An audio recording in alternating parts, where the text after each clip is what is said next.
Hola a todas y todos, sean bienvenidos a un episodio nuevo de este canal. Yo soy Lorena, me encuentran como Libros de Lore en Instagram. Ya estamos en 2025, les quiero desear que sea un gran año de mucha abundancia, bendiciones y que todos sus propósitos y metas se cumplan. Aprovecho también para hacer un recuento de lo que hicimos la semana pasada. Fuimos a festejar Año Nuevo a Tequisquiapan. Chloe estuvo muy feliz corriendo en el jardín de la casa de mi amigo y otras cositas que estuvimos haciendo. Pues bueno, sin más, les quiero contar sobre mis mejores lecturas del 2024. Fue un ejercicio nada fácil porque muchos de ustedes me han preguntado, ¿cuál fue tu mejor libro del 2024? Es complicado contestar esa pregunta. Realmente fue un año con grandes lecturas, grandes descubrimientos de autoras y autores, pero también de buenas relecturas. Yo siempre les he dicho que el releer es un ejercicio súper importante y valioso porque nos vamos redescubriendo como lectoras o lectores a lo largo del tiempo. Entonces tuve la oportunidad de releer varios de mis libros favoritos y fue una grata experiencia. Afortunadamente, todos me siguen encantando. Entonces, esta lista que les presento a continuación es de 10 libros. Repito, fue súper complicado dejar fuera algunos que me fascinaron, pero bueno, no tienen ningún orden en particular, simplemente se los voy a ir mencionando. Las reseñas están en mi perfil de Instagram, aquí simplemente les voy a hacer un par de comentarios de por qué me gustaron mucho. Dicho lo anterior, vamos a comenzar. El primer libro que les quiero comentar es Cometas en el cielo, del escritor Khaled Hosseini. Yo del escritor había leído en años pasados Mil soles espléndidos y vaya, me fascinó. Pero sin duda Cometas en el cielo es su obra más conocida, me lo han recomendado muchísimo y por eso es que decidí leerlo en conjunto en enero del 2024 con mi club de lectura, justo para la lectura con causa, y a todos y a todas nos fascinó. ¿De qué trata este libro? Está situado en Afganistán en la década de los 70 y vamos a acompañar a un par de amigos, de niños, que uno de ellos pertenece a una clase social alta, el otro trabaja para su familia, ¿no? Junto con su papá, son como sus sirvientes. Sin embargo, ellos pues en esa etapa de sus vidas de la infancia no conocen sobre clases sociales y de estas diferencias y hacen una amistad muy bonita. Sin embargo, por X o Y razón, esta amistad se fragmenta, pero vamos a seguir acompañando la historia de estos dos amigos a lo largo de los años hasta ya su vida adulta.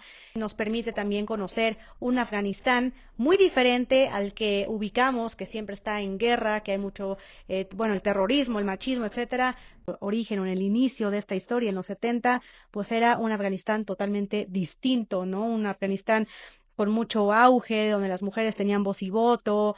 En fin, vamos a ver cómo justo se va dando la degradación social a raíz de la llegada del régimen de Talibán. Y pues bueno, esa es la primera lectura que les recomiendo muchísimo, se los juro que lo van a amar.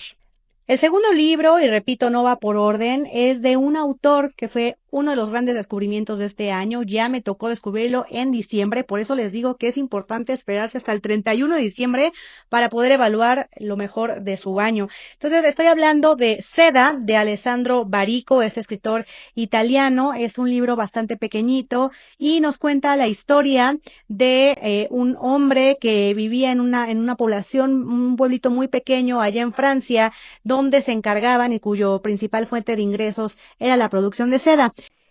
Y entonces resulta que esta zona de donde ellos se abastecían de los gusanos de seda sufre una plaga y pues tienen un problemón.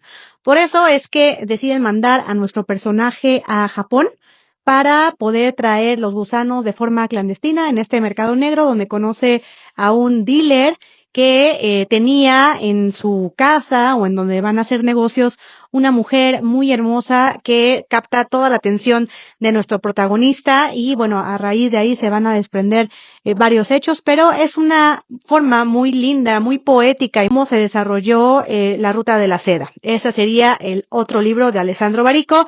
Y ya aprovechando que estamos con el autor, también leí Novecento, ambos son libros de anagrama y son muy cortitos, es la gran ventaja. Y en esta historia se va a situar en la época de la posguerra, con toda la situación de los refugiados y de la emigración de tantas personas que derivado de la guerra llegaron aquí al continente americano desde Europa, pues para buscar mejores oportunidades. Bueno, había una embarcación que se llamaba Virginia, aparte de servir de turismo, también traía a muchas de estas personas emigrantes. Entonces, en esta embarcación descubren un día a un bebito que lo dejan ahí abandonado. Los integrantes de la banda que tocaba en el barco, de una banda musical. Entonces lo recogen, le ponen el nombre de Novecento, porque justo pues esta historia y cuando lo encontraron estaba a principios de 1900, y entonces vamos a ver cómo este niño comienza a crecer dentro del barco sin bajarse nunca, y comienza a desarrollar una gran afición y facilidad para poder tocar el piano hasta sus 30 años, que es el show principal. Todo mundo va a verlo y disfruta muchísimo sus conciertos, sobre todo porque era un artista que le gustaba mucho experimentar con ritmos, con estilo. Este hombre va a tener una oportunidad de bajar a tierra firme y bueno, ya no les voy a contar qué sucede al final, pero igual es un libro súper cortito, súper bonito con el estilo de Alessandro Barico que ya les he comentado.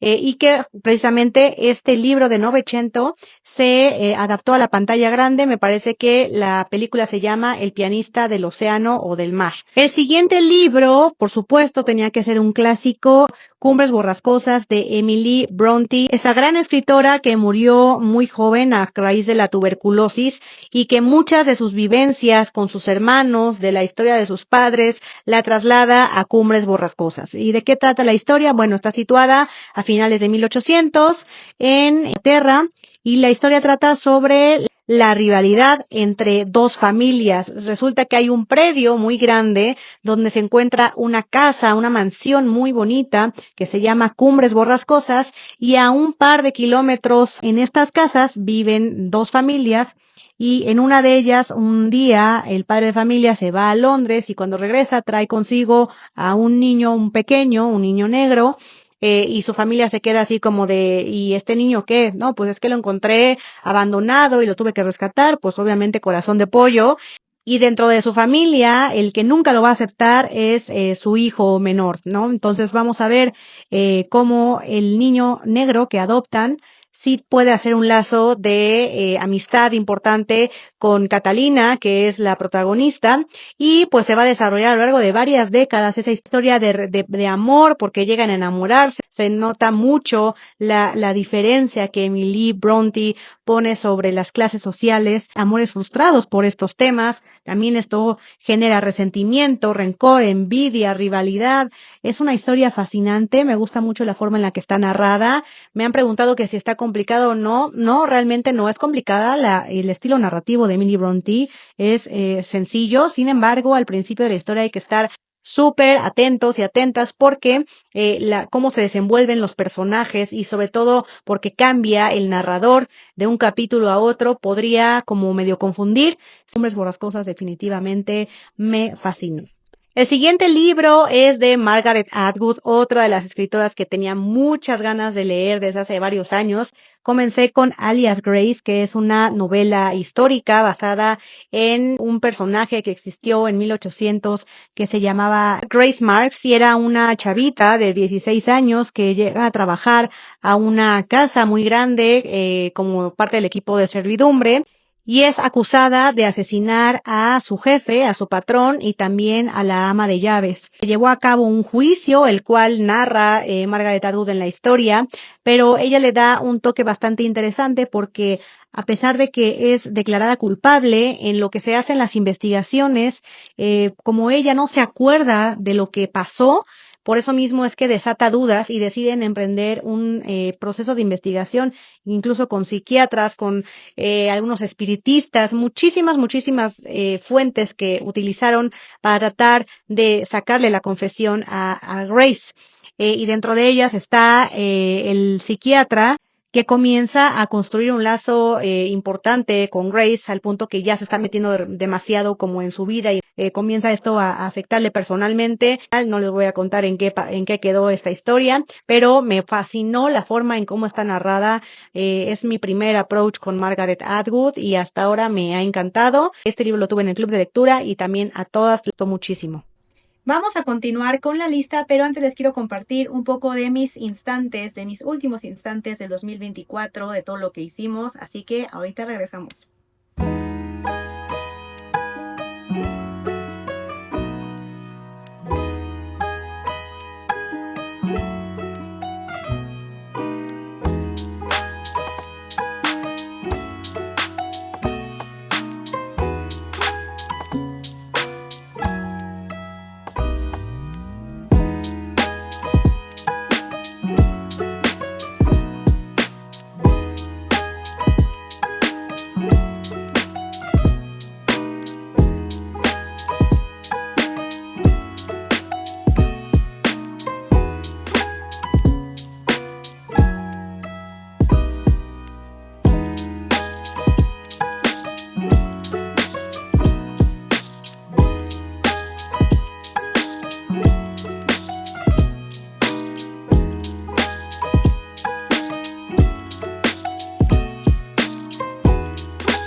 Listo, pues el siguiente libro también fue de un autor que fue un gran descubrimiento para mí en 2024. Se trata del escritor británico-japonés Kazuo Ishiguro, que fue el ganador del Premio Nobel de Literatura en 2017.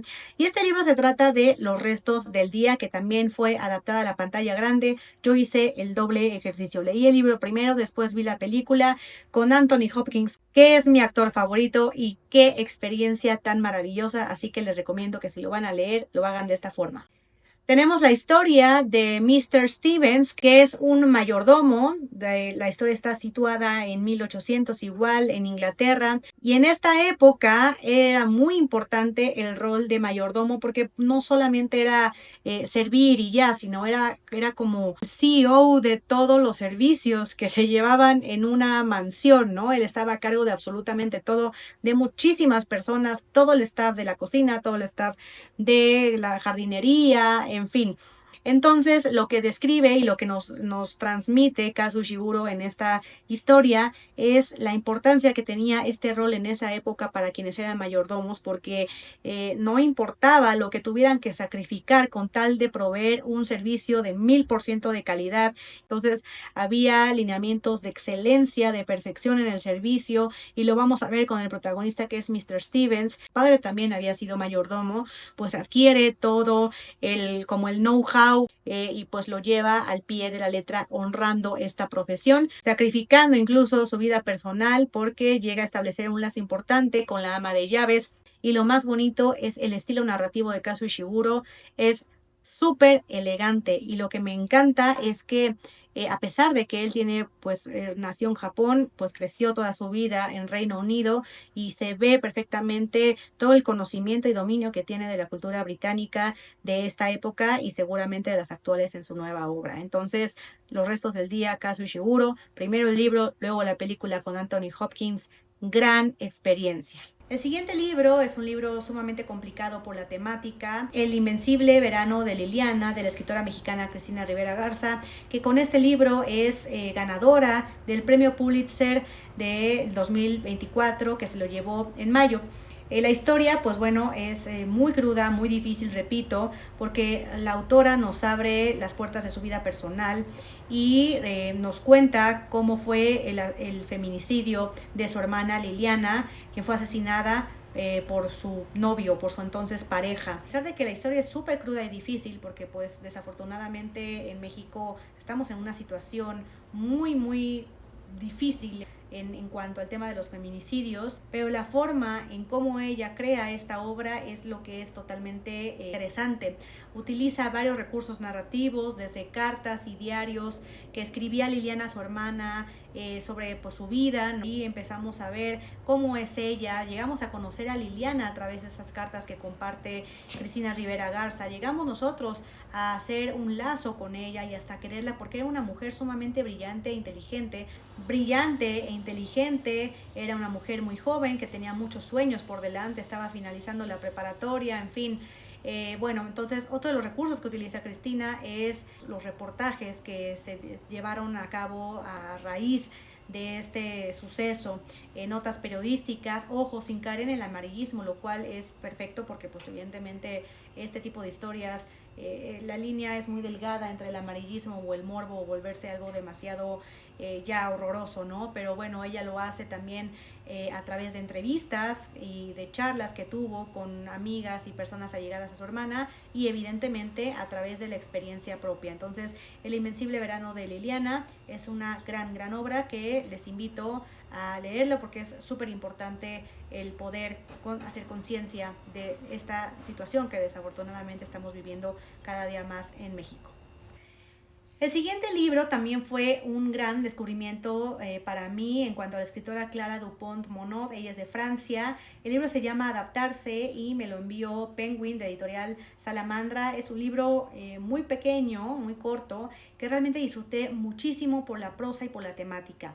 El argumento está basado en experiencia propia de la escritora y trata sobre una familia, una pareja de jóvenes que tiene pues una niña y un niño y recién acaban de tener a un bebé con capacidades especiales, capacidades diferentes. Entonces vamos a ver cuál es la dinámica de la familia para justo adaptarse a esta nueva realidad que tienen con un niño con capacidades distintas y pues desde las labores diarias, ¿no? El alimentarlo, el cambiarlo, el transportarlo y también lo interesante es que vamos a ver cómo es la reacción de la hermana y el hermano con pues su hermano menor, ¿no? La hermanita no lo acepta, el hermano sí, pero después no. Entonces, bueno, hay un juego ahí bastante interesante de la culpa, del remordimiento. Es un libro súper tierno, es un libro que llega, es un libro que duele mucho.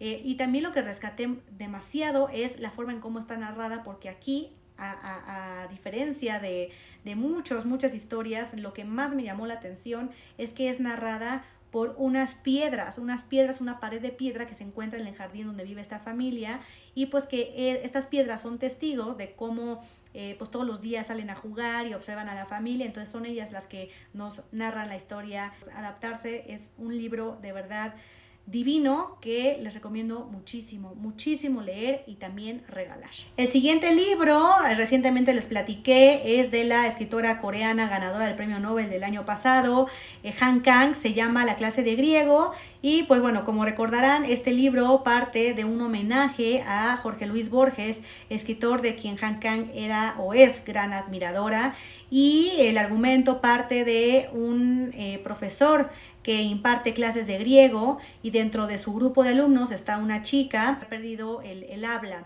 También el dato curioso es que el profesor está atravesando por un proceso de pérdida de la vista, como le sucedió a Jorge Luis Borges, por eso les digo que es un homenaje al escritor. Y vamos a ver este proceso de duelo, cómo lo llevan en conjunto estos dos personajes, la relación que llegan a entablar y lo que hay que rescatar muchísimo de este libro, además del planteamiento que es súper interesante, es la prosa. Es un libro con una narrativa súper lírica, con unos pasajes de verdad divinos. Yo lo súper subrayé, me fascinó, lo disfruté, lo suspiré, lo lloré y por eso mismo se va para mi club de lectura de febrero, así que La clase de griego de Han Kang me fascinó. Ya leí La vegetariana y este para mí se lleva todas las palmas.